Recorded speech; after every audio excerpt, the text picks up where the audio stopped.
Part 1. The Abandonment.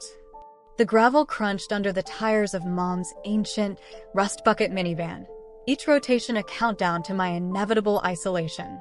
She'd driven me miles down a logging road, so overgrown that branches scraped against the sides of the van, leaving ugly scratches in the already peeling paint. The air hung heavy and humid, thick with the smell of damp earth, decaying leaves, and something else, a wild, untamed scent that spoke of things living and dying beyond the reach of civilization. My chair, a clunky, battery-powered contraption that felt more like a prison than a vehicle, shuddered and bumped along the uneven terrain. Its wheels, designed for smooth pavement, were already struggling in the soft earth, sinking deeper with each passing foot. I gripped the armrests, my hands slick with sweat, trying to maintain my balance as we lurched from side to side. "Just for a little while, Sarah," she'd said, her voice tight and strained, her eyes refusing to meet mine in the rearview mirror. "I need to clear my head. You know how stressed I've been." Stressed about what? Taking care of the daughter she had raised for 19 years? The daughter who, yes, required more attention than most. A daughter who also had to deal with more. As if dumping her disabled daughter in the middle of a godforsaken forest was some kind of spa treatment for her nerves. The irony was almost laughable, a bitter, sardonic chuckle that caught in my throat. The van slowed, then stopped. Mom cut the engine, plunging us into an unnerving silence broken only by the incessant drone of insects. She got out, her movements brisk and jerky, avoiding my gaze as she unlocked the rear ramp. "I'll be back in a few hours," she mumbled, barely making eye contact as she helped me maneuver the chair down the ramp. Just stay here. Okay." Abandoned. Crippled. Alone. In the middle of the freaking woods. The words echoed in my mind, a litany of despair. Fear coiled in my stomach, a cold, hard knot that threatened to choke me. This wasn't just a momentary lapse in judgment. This felt deliberate, calculated. As she climbed back into the van, I saw a flicker of something in her eyes, a mixture of guilt, relief, and something else, something that resembled resentment. Then, without another word, she slammed the door shut, revved the engine, and peeled away, leaving me in a cloud of dust and exhaust. The last thing I saw was the taillights of Mom's minivan disappearing down the rutted logging road, Reddit's fading into the encroaching twilight. Then, just the rustling leaves, the relentless drone of insects, and the deepening shadows that seemed to press in from all sides. What she didn't know was I wasn't quite as helpless as she thought. Yes, my legs were useless, the legacy of a car accident that had stolen my mobility and my father's life. But my mind was sharp, my senses heightened, and my will to survive stronger than ever. And perhaps more importantly, what she didn't know was that I wasn't alone. A prickling sensation crawled across the back of my neck. A sense of being watched, of unseen eyes observing me from the dense undergrowth. It wasn't just the natural paranoia of being abandoned in the wilderness. This was something different. Something real. Someone was watching, and I had the chilling feeling they had been watching for a long time. Part 2. The Realization. The sun, a fiery orb just moments before, dipped below the jagged horizon of trees, plunging the forest into a deeper, more menacing gloom. The last rays of light filtered through the canopy, painting the forest floor in shifting patterns of light and shadow that played tricks on my eyes. Familiar shapes morphed into grotesque monsters, and every rustle of leaves sounded like approaching footsteps. The temperature dropped sharply, the humid air turning cool and clammy against my skin. A shiver ran down my spine, a physical manifestation of the fear that was clawing at my throat. The cheerful birdsong of the day had faded into a cacophony of unfamiliar night sounds, the hoot of an owl, the chirp of crickets, the rustling of unseen creatures in the undergrowth. Panic began to churn within me, a cold, sickening dread that threatened to overwhelm me. I fumbled for my phone, my fingers trembling so badly I could barely grip the device. No signal. Of course, the middle of nowhere had truly lived up to its name. The battery indicator on my chair blinked ominously, less than half power remaining. I cursed under my breath. How long could I survive out here with no phone, no help, and a rapidly dwindling power supply? But the most terrifying thing was the gnawing feeling that I was being observed. It wasn't just the paranoia talking, fueled by the isolation and the encroaching darkness. This was different. This was a primal instinct, a deep-seated sense of being watched by something unseen. I strained my ears, trying to distinguish between the natural sounds of the forest and something's. A twig snapping that seemed too deliberate, a rustle in the leaves that was too rhythmic, too purposeful. The air itself felt heavy, charged with a palpable sense of anticipation. I scanned the surrounding woods, my eyes darting from shadow to shadow, trying to pierce the veil of darkness. But the forest was a master of disguise, concealing its secrets behind a wall of dense foliage and impenetrable shadows. I imagined eyes watching me, cold, calculating eyes, hidden behind the thick undergrowth, observing my every move. Were they animal eyes, belonging to a predator stalking its prey? Or were they human eyes, belonging to something far more sinister? I gripped the armrests of my chair, my knuckles white, my body rigid with fear. My heart pounded a frantic rhythm against my ribs, a drumbeat of terror that echoed in the silence. My biggest fear wasn't the wilderness itself, the threat of exposure or starvation. It was whatever was sharing this wilderness with me. It was the unseen presence, the silent observer, the unknown entity that was watching and waiting, its intentions shrouded in mystery. Part 3. The Protector. The oppressive silence of the forest was shattered by a low growl, a guttural rumble that vibrated through the ground and sent a fresh wave of terror crashing over me. My blood ran cold, freezing in my veins. A bear? A mountain lion? Something large, something predatory was close. Too close. I braced myself for the worst, my body locking up, my breath hitching in my throat. I squeezed my eyes shut, waiting for the attack, the inevitable pain, the oblivion. But then, after an agonizing moment, the growl subsided, replaced by the rustling of leaves and the snapping of twigs. And then, a figure emerged from the shadows. Not a hulking beast with razor-sharp claws. A man. Tall, lean, almost gaunt, he seemed to materialize from the darkness itself. His clothes were worn and faded, camouflage gear that blended seamlessly with the forest surroundings. His hair was long and tangled, a wild, untamed mane that framed a face etched with lines of hardship and solitude. His eyes were the most striking thing about him. They were dark, intense, and seemed to absorb the fading light, holding a depth of knowledge and something else. A sadness? A haunted look that mirrored my own fear? He carried a rifle slung casually over his shoulder, its presence both reassuring and terrifying. Was he a hunter? A hermit? A deranged recluse? I didn't know if he was a savior or something far more dangerous than the wilderness itself. He didn't speak, didn't smile, didn't offer any gesture of reassurance. He just stood there, watching me, his expression unreadable. His silence was unnerving, adding to the growing sense of unease that gripped me. "Who are you?" I managed to croak, my voice trembling, barely a whisper in the vast expanse of the forest. My throat felt tight, constricted by fear. He remained silent, his gaze unwavering, fixed on my face. But then, he took a slow, deliberate step closer, his movements fluid and graceful, like a creature of the woods. There was something familiar about him, something that tugged at the edges of my memory, a vague recollection that I couldn't quite grasp. Had I seen him before? Was he someone I knew?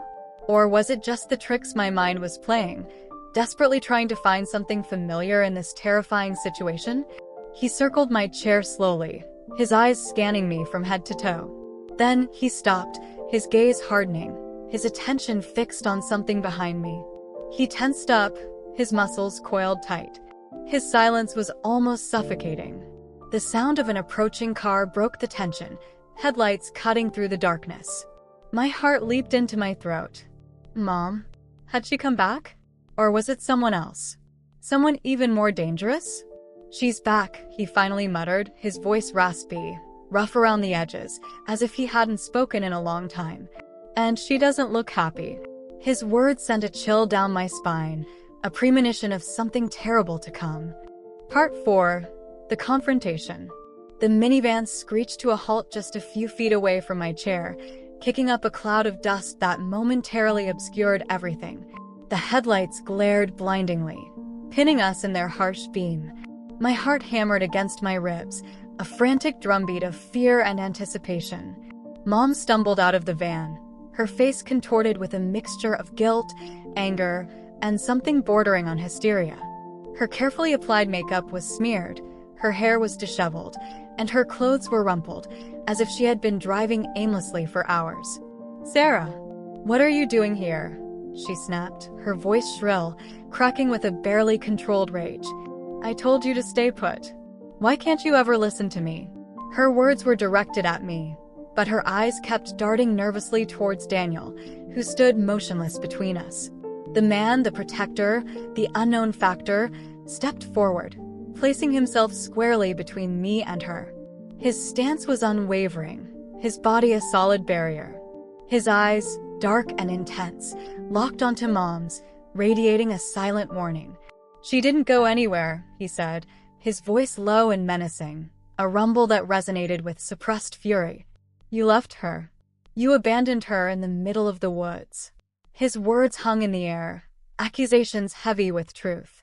Mom's eyes widened in recognition, a flicker of dawning realization mixed with a surge of panic. You're Daniel, aren't you?" she stammered, her voice trembling. The crazy kid from down the road?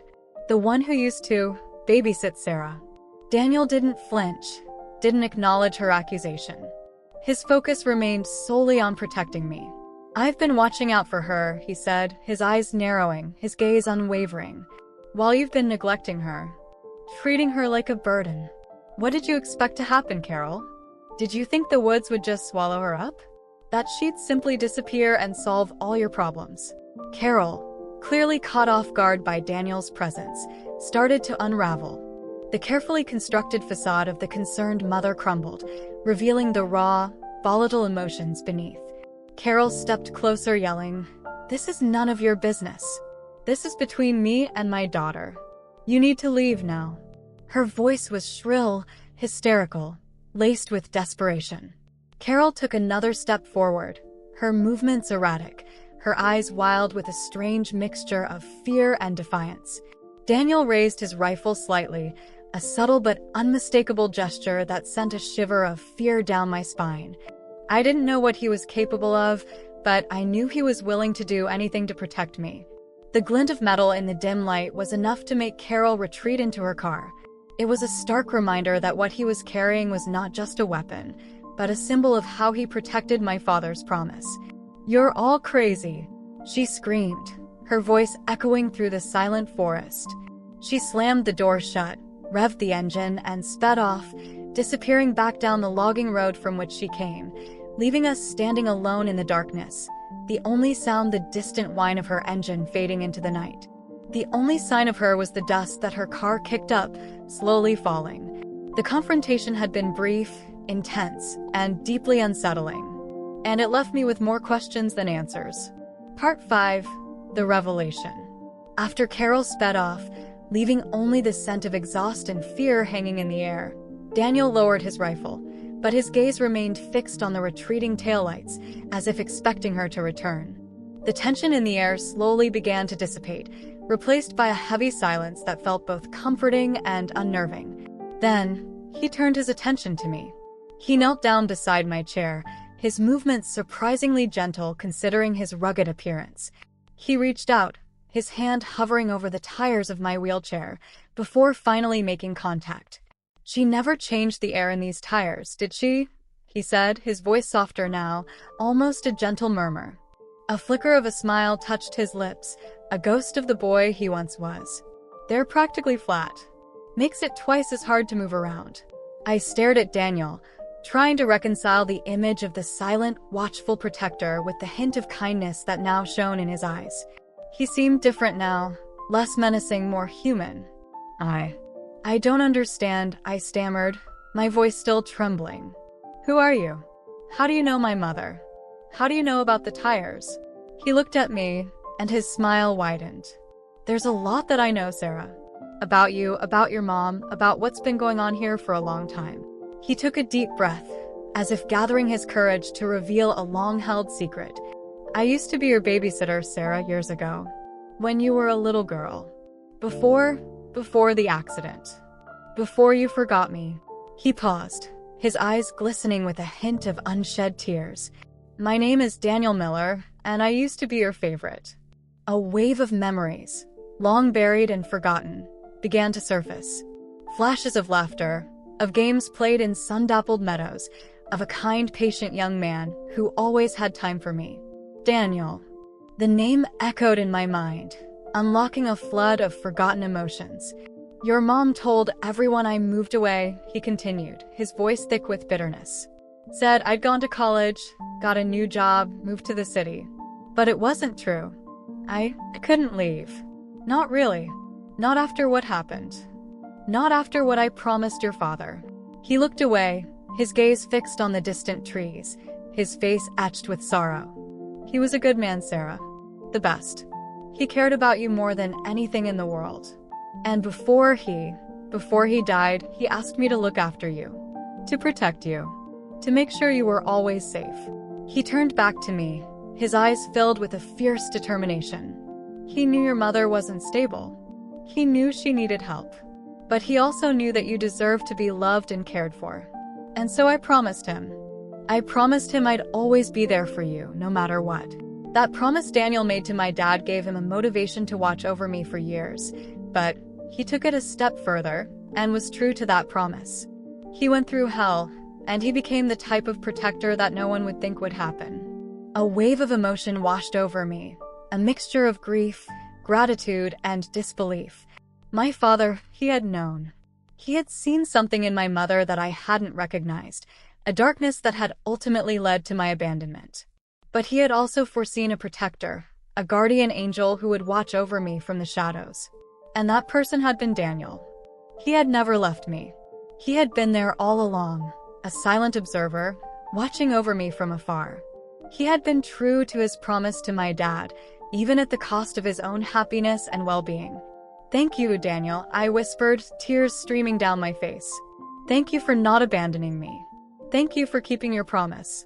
The forest, once a place of fear and abandonment, now seemed different, bathed in a new light.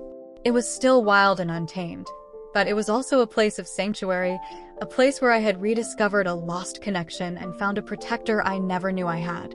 It was a place that helped create a bond with Daniel. Daniel helped me adjust the pressure in the tires, and then he put me up in his cabin. He had everything there, so I knew I would be safe. For years, the one and only constant in my life was always Daniel, who promised my father that he would protect me, no matter what. We were always there for each other. And now, I could finally start to reclaim my life, to heal from the wounds of the past, and to build a future filled with hope, love, and connection. Because I knew that even in the darkest of times, I wasn't truly alone. I had Daniel, my protector, my friend, my link to a past I thought I had lost forever. And with him by my side, I was ready to face whatever challenges lay ahead, knowing that I had finally found my place, my purpose, and my family in the heart of the woods where I had once been abandoned.